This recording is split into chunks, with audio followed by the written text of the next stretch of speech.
একটা সত্যি কথা বলুন তো, আপনি কি কখনো প্রাণায়াম করতে বসে 2 মিনিট পরে পায়ে ব্যথা, 5 মিনিট পরে কোমরে ব্যথা, 7 মিনিট পরে শুধু মনে হয় উঠে যাব কখন, এমন হয়েছে? তাহলে সমস্যা হয়তো আপনার শ্বাসে নয়, আপনার বসার ভঙ্গিতে।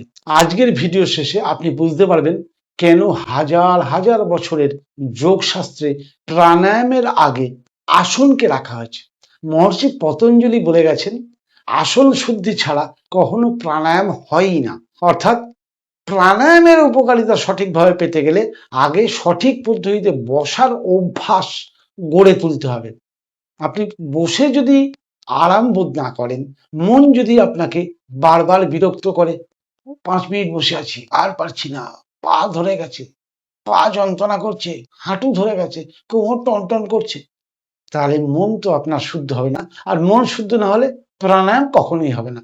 গত কয়েকটি পর্বে আমরা জেনেছিলাম কখন প্রাণায়াম করা ভালো, কোথায় বসা ভালো, কোন দিকে মুখ করে বসা ভালো। আজ আমরা জানবো কিভাবে বসা ভালো। কারণ ভুল আসনে বসে সঠিক প্রাণায়াম করা এটা প্রায় অসম্ভব ব্যাপার। আমরা সবকিছু তো বাইপাস খুঁজি না। আমরা অনেকেই বলি না, আমি না সুখাসনে বসতে পারি না, আমি না পদ্মাসনে বসতে পারি না, আমি না বজ্রাসনে বসতে পারি না, আমি চেয়ারে বসে প্রাণায়াম করব। হ্যাঁ, আপনি করতে পারেন, কিছু কাজ পাবেন, কিন্তু পুরো কাজ আশা করাটা আমার মনে হয় না খুব একটা বুদ্ধিমানের কাজ। ধরুন আপনি একটা প্রদীপ জ্বালালেন, কিন্তু প্রদীপটি এমন টলমল টেবিলের ওপরে রাখলেন যেটা সব সময় কাঁপছে, তাহলে কি তার শিখাটা স্থির থাকবে? না। ঠিক তেমনি শরীর যদি অস্থির হয়, মন ওর সঙ্গে অস্থির হবেই, আর মন অস্থির হলে শ্বাস অস্থির হতেই হবে। তাই যোগীরা বলতেন স্থির শরীর, স্থির শ্বাস আর স্থির মন। মহর্ষি পতঞ্জলি যোগসূত্রে একটি অসাধারণ কথা বলেছিলেন, স্থিত সুখমাসনম, অর্থাৎ যে আসনে আপনি স্থির হয়ে থাকা যায় এবং যে আসনে আপনি স্বাচ্ছন্দ্য বোধ করেন, সেই আসনই কিন্তু আপনার জন্য প্রকৃত আসন। খেয়াল করুন, তিনি কোথাও বলেননি যে সবচেয়ে কঠিন আসন পদ্মা আসন, সবচেয়ে বিখ্যাত আসন শীর্ষাসন, এরম কিন্তু তিনি বলেননি। সবচেয়ে আকর্ষণীয় আসন কি সেটাও তিনি বলেননি। তিনি বলেছেন স্থির এবং স্বাচ্ছন্দ্যময়, যাতে আপনি স্বাচ্ছন্দ্য বোধ করবেন, একই ভঙ্গিতে অনেকক্ষণ আরামের সঙ্গে আপনি বসে থাকতে পারবেন। আজকাল অনেকেই মনে করেন পদ্মাসন না পারলে প্রাণায়াম হবে না। এটা ভুল। যদি আপনি সুখাসন, অর্ধ পদ্মাসন, বজ্রাসন করতে পারেন তাহলে খুব ভালো, কিন্তু যদি না পারেন তাহলে চেয়ারেও মেরুদণ্ড সোজা করে বসে প্রাণায়াম করতে পারেন। হ্যাঁ, যে আসনে বা যেভাবে বসে আপনি স্থির থাকতে পারেন, অবিচল থাকতে পারেন এবং আরামে অনির্দিষ্ট কালের জন্য বসতে পারেন, তাহলেও কিন্তু শুরু করা যায়। প্রাণায়ামের শত্রু হলো অস্বস্তি, জোর, অহংকার। এখন সবচেয়ে গুরুত্বপূর্ণ অংশ হচ্ছে প্রাণায়ামের সময় বসার ভঙ্গিটা কি হওয়া উচিত। বসার নিয়ম হচ্ছে, সবার প্রথম শর্ত একটা মনে রাখবেন, প্রাণ শক্তি প্রবাহ আমাদের মেরুদণ্ড দিয়ে প্রবাহিত হয়, অর্থাৎ মেরুদণ্ডকে সোজা। কখনো এই মেরুদণ্ড এরকম কুঁজো হয়ে বসে প্রাণায়াম হয় না। মেরুদণ্ড রাখতে হবে সোজা, আবার আড়ষ্ট ভাবে না, শক্ত ভাবে না, ঢিলা। কাঁধকে ঢিলা, ঘাড়কে ঢিলা রাখুন, মুখের অবয়বকে শিথিল করুন, চোখ সবসময় হালকা বন্ধ করবেন, চেপে বন্ধ করার দরকার নেই। আবার চোখ তাকিয়ে থাকলে আপনি বাইরের দৃশ্য দেখলে মন চঞ্চল হবে, অতএব চোখকে হালকা বন্ধ করবেন। এইভাবে আপনাকে বসতে হবে। মনে রাখবেন মেরুদণ্ডকে লাঠির মতো শক্ত করবেন না, আবার ঢিলে ঢালাও ছেড়ে দেবেন না। এটা গাছের মতো নমনীয় কিন্তু সোজা। আজ কোনো নতুন প্রাণায়াম শেখাবো না, শুধু বসার অনুশীলন করব। স্টপ ওয়াচ ধরুন, যে আসনে সবচেয়ে স্বস্তি পান।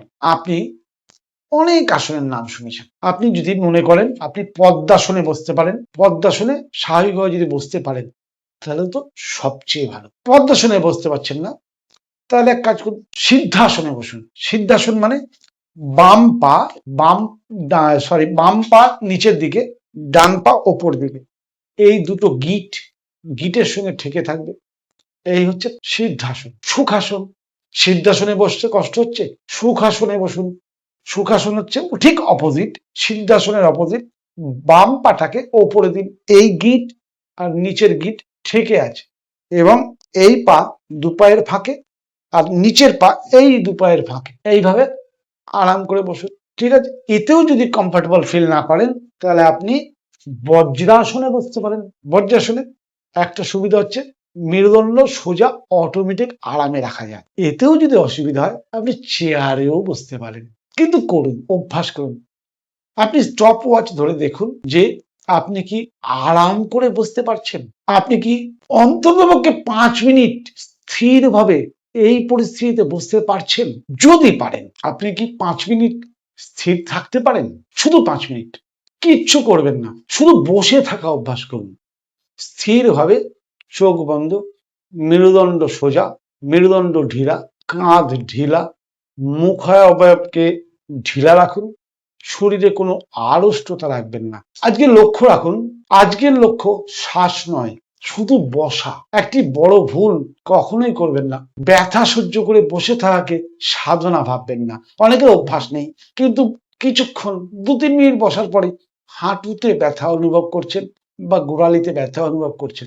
ব্যথাকে সহ্য করে জোর করে বসে থাকা, ব্যথা মানে আপনার অভ্যাস নেই, ব্লাড সার্কুলেশনের একটা বাধা সৃষ্টি হচ্ছে। তাই শরীর ব্যথা দিয়ে আপনাকে জানান দিচ্ছে আমি এইভাবে আর বসতে পারছি না, তুমি পাটাকে সোজা করো বা একটু পাটাকে নড়াও, ব্লাড সার্কুলেশন বাড়বে। শরীর যদি কষ্টের সংকেত দেয় সেটা শুনুন। যোগ শরীরের ভেতরে যুদ্ধ নয়, শরীরের সঙ্গে বন্ধুত্ব। একদিন আপনি বুঝবেন আপনি শ্বাসকে নিয়ন্ত্রণ করছেন না, আপনি শুধু এমন ভাবে বসেছেন যাতে শ্বাস নিজেই সুন্দর হয়ে উঠেছে। এটাই যোগের সূক্ষ্ম সৌন্দর্য। তাহলে আজ আমরা কি জানলাম? আজ আমরা জানলাম প্রাণায়ামের জন্য সবচেয়ে গুরুত্বপূর্ণ আসন হলো যে আসনে আপনি স্থির ও স্বাচ্ছন্দ্য থাকতে পারেন। এখানে মেরুদণ্ডের ভূমিকা কতটা গুরুত্বপূর্ণ সেটা আমরা জেনেছি। প্রাণায়ামের আগে বসতে শেখাও একটা সাধনা, মহর্ষি পতঞ্জলির কথা অনুযায়ী। কিন্তু এখনো একটা রহস্য বাকি আছে। মেরুদণ্ড সোজা রাখার উপর যোগশাস্ত্র এত গুরুত্ব দেয় কেন? শুধু কি শারীরিক কারণ, নাকি এর পিছনে আরো কোনো গভীর প্রাণ শক্তির বিজ্ঞান আছে? আগামী পর্বে আমরা জানবো কেন যোগীরা একে প্রাণের মহাসড়ক বলেন। আমাদের যে মেরুদণ্ড বা স্পাইনাল কর্ড যেটাকে বলা হয়, যোগীরা বলতেন প্রাণ প্রবাহের মহাসড়ক বা জাতীয় সড়ক। আগামী সপ্তাহে এ নিয়ে নিশ্চয়ই আলোচনা করব, নিশ্চয়ই আগ্রহ থাকলো আপনার।